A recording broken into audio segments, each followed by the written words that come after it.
channel. This is Stockholm Gunnar. Let's talk about yesterday's Champions League match against Slavia Prague. We traveled to Slavia Prague, people, and we brushed them aside. Absolutely beautiful game it was. Personally, I thought I was a little bit late. I got back home late, and obviously I missed the first 20 to 25 minutes of the game, people. And after that, I was told by my brother and by his friend that Slavia Prague came out with a high press and they were actually trying to score goals against us. I missed that part. I really did miss that part. But what I saw from the boys yesterday was that we were in control. We were cruising throughout the game and we grabbed 3 goals, right? Saka with the penalty and then Merino with 2 goals. The guy is absolutely brilliant in front of the goal, people. Merino is absolutely cool, right? That's the only thing he's good at. That's the only thing he's good at, scoring goals. Everything else, I did not like it. But I shouldn't be complaining about the guy. I think he was amazing what he did, those 2 goals, and we grabbed 3 points. Absolutely beautiful. It really is absolutely beautiful. Now let's talk about the game. These are the players that started the game yesterday, right? These are the starting 11. Raya in goal, Timber as a right back, William Saliba, Gabriel Magalhaes, and Hinkepia, right? Those was the defenders in the game. And then it was Christian Nørgaard in that center, in that number 6, Declan Rice as that number 8, and Ethan Nariri as that number 10, people. And then up front we had Trossard, right, on the left wing, Saka on the right, and Mikel Merino up front. Those was the players that started the game, and I thought they performed very well. What I saw, I missed the first 20 minutes. I came 25 minutes into the game, and I thought we were in control the whole game through. We really were in control, and we played some good football. And there are some rotations in the team, right? Zupermende, he was not available for this game because of his yellow cards, accumulation of the yellow cards, and Essie was on the bench, right? Victor Gyökeres got injured and he will be out until the international break, and hopefully he will be back. And Martinelli was also injured, so he was not available for this game as well. So a little bit of rotation in the game. It was for the players. Christian Nørgaard coming in for Zupermende as that number 6, and then Ethan Nariri as that number 10 instead of Essie. And I'm going to talk about the players and how they performed on that pitch, right? And I think some of them performed very well, others did not, right? So let's start from the back. I think David Raya in goal was absolutely immense, and he didn't have much to do. He really did not have much to do. I wish I saw the first 25 minutes of the game because what I heard was that the Slavia Prague came out with a high press. They were actually getting at us and they were trying to score the first couple of goals, right? I did not see that part. I really did not see that first 25 minutes. So the only thing I saw was us press them back deep into their half, and obviously getting the goals and dominating the game the whole game through. That's what I saw from the boys, and I thought it was an easy night for us in the Champions League. It was an early kickoff, 5:45 kickoff. It was UK time, and we got the 3 points.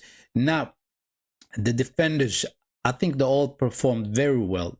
Let's start with Timber. Timber was up and down all the time with Saka on that right wing, right? And Ethan Nariri also drifting into that right wing sometimes. And the way Timber was up and down on that field, I thought he was amazing. He was doing the overlaps and the underlap for Saka, and I thought he was brilliant. And then we have William Saliba, who does not do anything wrong. This guy is absolutely amazing together with Gabriel. And one thing that I saw was that he was a lot of times coming into that midfield and distributing the ball from that midfield. That is William Saliba. And I thought that was very interesting. Gabriel is doing what Gabriel does. He's amazing. He's a wall, unbreakable wall. And then the new guy, Pero Hinkepia, I thought he was also amazing. He was up and down on his side and crossing those balls in now and then, right? Those are the defenders, and I thought they performed very well, people. I really do think so. And then you have the midfielders. Christian Norgard, I thought he was actually good. He really was actually good because he was keeping hold of the ball and distributing and winning the balls back, right? I did not expect that from Christian Norgard. I thought he was going to be a lot worse than where he was, but he surprised me. I thought he was very good in the game, and he did what he had to do, and actually that is a good sign for us as well, because the guy can perform and he can put in a shift. Absolutely amazing, right? And they did give us a player ratings right on the screen, and he got 6.8 player rating. And then you have Declan Rice, the master guy in that midfield, right, as that number 8, up and down between the two boxes, and he was amazing in the game. He was controlling that midfield. He was going up and down, distributing the ball, and that cross that he actually crossed it to Mikel Merino to get the second goal. Mikel Merino's second goal was absolutely peach, absolutely beautiful. And Mikel Merino got the second goal. He really did get the second goal. He didn't know much about it, right? It hit him on the back of his head and the ball went into the net, right? I don't know what the goalkeeper was doing. He was basically coming out, flying out and try to grab the ball, and he kind of hit him, and then it would bounce off Mikel Merino and it went into the back of the net. Absolutely beautiful goal, right? With a lot of luck, with absolutely a lot of luck. Now, let's talk about Ethan Naburi. I didn't think he had a good game. I really do not think he had a good game. As that number 10, I don't know what's wrong with him playing in that role. He's just not able to dribble past players and thread a pass through, right? He takes a lot of risk. That's why he does, Ethan Naburi. But it was something lacking in his play, right? And he kind of looks better when he plays on the right wing in Bukayo Saka's position. That's what he looks like, right? Does he need a bit of a training? Does he need to learn about this position as that number 10? Because he's supposed to be the backup for Martin Odegaard, right? And Madueke is supposed to be the backup for Bukayo Saka. So I don't know exactly what's wrong with it. I didn't think he had a good game in this game. I really do not think so. And it was disappointing because I was hoping for him to have a good game. I really was hoping for him to have a really good game. But unfortunately, he did not have a good game. And then you have the three front guys, right? The three front players. Bukayo Saka, Trossard, and Mikel Merino. Bukayo Saka always is brilliant. He gets the rating for 8.4, right?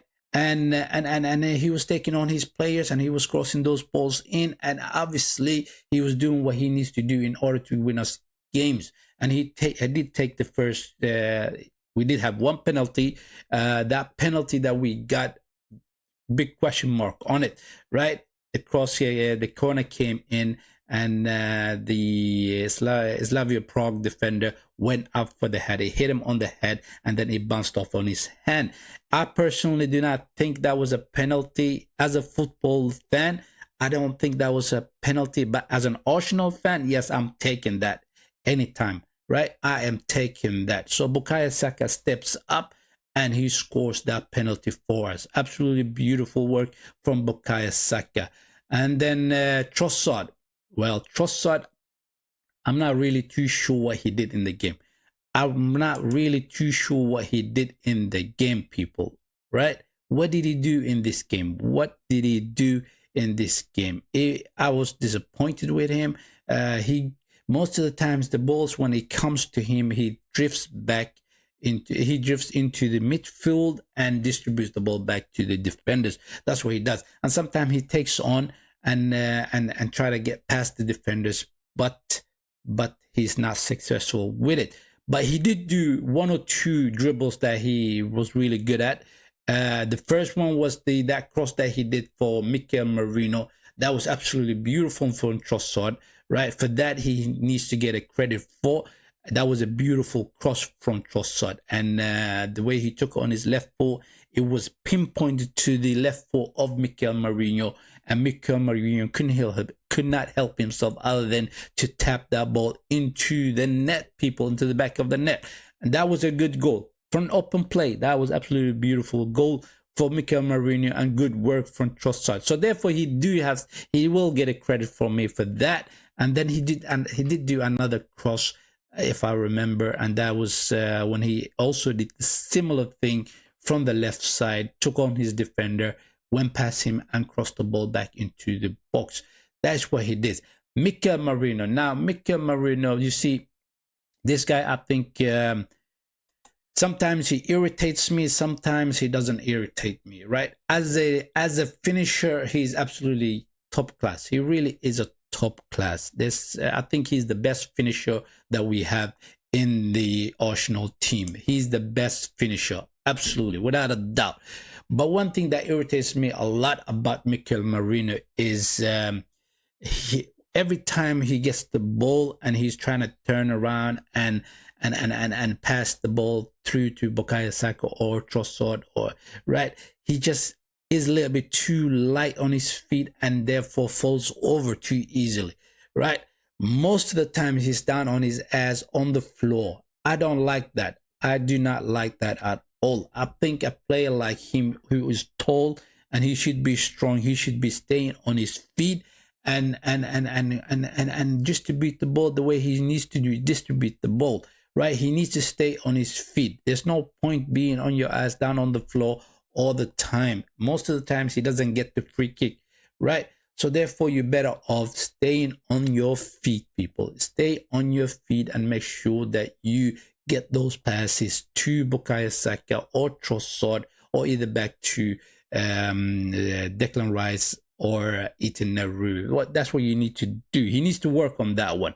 He really needs to work on that one. And then you have the substitutes, right? Ben White came in later in the second half. Later on in the second half, yeah, he did. Ben White came in for Jurriën Timber, and then who else came in? Lewis Kelly came in, right, for Hinkepia, and Max Dorman came in. I think Max Dorman is an absolutely amazing player, absolutely a gem, right? As soon as he came into that field, he was taking on his players, dribbling past them, and creating dangerous situations for our boys up front. I think he's an amazing player, Max Dorman. I mean, the ceiling on this boy is absolutely high, right? And I'm looking forward to see what kind of a player he develops into. Already, I like the way he plays. I like his courage, the way he takes on his defenders, right? And the defenders do not have any choice other than to bring him down most of the times, because they cannot handle the way he's so direct, the way he's taking them on and dribble past them, right? Absolutely beautiful things to see from Max Dorman. I think he's an amazing player. He really is an amazing player. And then Ebrisha Eze also was substituted into the game as well. He didn't do that much, so there's not much to say about him. Let's have a look at the stats, right? Let's have a look at the stats. It's interesting to have a look at the stats sometimes for these games. We simply brushed Slavia Prague aside, and I thought we made the game look very easy. We had a ball possession of 57%, whereas Slavia Prague had 43%. Expected goals, we were on 1.81 and they were on 0.47. We took total shots, right, of 14. 8 of them was on target. They only had 1 shot on target and they took 9 shots. That just tells you how much over control we really did have in this game. We really was amazing, right? We controlled the whole game through, right? And then the corners we had 7 of them and they had 4. And I have to say one thing though, okay? They did have three players that looked like a man giants in their team. They really did look like a man giants, and I thought every time they got a corner, they were gonna do something with it. I really did, I really did, I really did thought so, right? And they didn't do anything with it. They did not take their chances. They did not perform, and they didn't get a goal. They did not get a goal. Yes, they did not get a goal. Yes, absolutely right. We hold them away from our goal. They didn't have a sniff. Simple as that. Really simple as that. Those are the stats and those are the players, and that is the way we played against Slavia Prague. I thought it was an interesting, but I have to say though, this rotated team that we had on the field yesterday, I mean, if something happens to Declan Rice or Super Mendy, and we have to play Christian Norgard against teams like Inter Milan, Bayern Munich, who else is there top, right? They're not going to be good enough. They are not going to be good enough. So therefore, it's very important that our players are injury free, basically, in order to have a go at the likes of Bayern Munich and Inter and them lot, right? We do need Declan Rice. We do need Super Mendy. We do need Victor Gyökeres, right? We do need Martinelli, Bukayo Saka, and so on. And hopefully we will not get more injuries to our players. And let's talk about the injuries of our players. Let's talk about the Victor Gyökeres injury. This is a tweet that I've seen on the X, and this is what it says basically. Victor Gyökeres has not trained and has not traveled with Arsenal to face Slavia Prague. That was on Monday, right? The striker suffered a muscular injury against Burnley and is also currently undergoing scans to determine the extent of the injury. Mikel Arteta currently has no central forward available. He had no choice but to play Mikel Merino in the game. That is Victor Gyökeres, and hopefully he will be back after the international break. Sky Sport News said this. Arsenal's head coach Mikel Arteta admits he is concerned about Victor Gyökeres' recent injury, and he doesn't know what time frame the Swedish international striker could return in. So that is not a good news itself. I'm hoping that he will be back after the international break. That's what I'm hoping for, right? And then you have the injury on Martinelli. I did not get much for this one. I don't have anything new to tell you guys other than the tweet from the Athletic, right? Arsenal are hoping to have, it says basically, quote, Arsenal are hoping to have the attacking pair of Victor Gyökeres and Gabriel Martinelli back in time to face Tottenham's right after the November international break. That is what we're hoping for. And hopefully they will come back stronger, right? And hopefully that scan that he's going to do will show us that there's not much of an injury, that he just needs a bit of a rest and he will come back. I'm being hopeful basically. So that's what I'm hoping for the Victor Gyökeres front, and then also for the Martinelli. You know, Martinelli is good to have him in the Champions League games. I think with his quickness, with his pace, he's always a dangerous player. He really is always a dangerous player. So therefore, it's always good to have Martinelli to do the substitutions. He can be the super sub now and then and hurt teams with his pace, right? That is all I had for you guys, people. That it was about the yesterday's game, a little bit of match reaction, and a little bit news about the Victor Gyökeres and Martinelli, and a little bit of the player rating. That's all I had for you guys. Thank you very much for tuning in. I'm gonna end it here.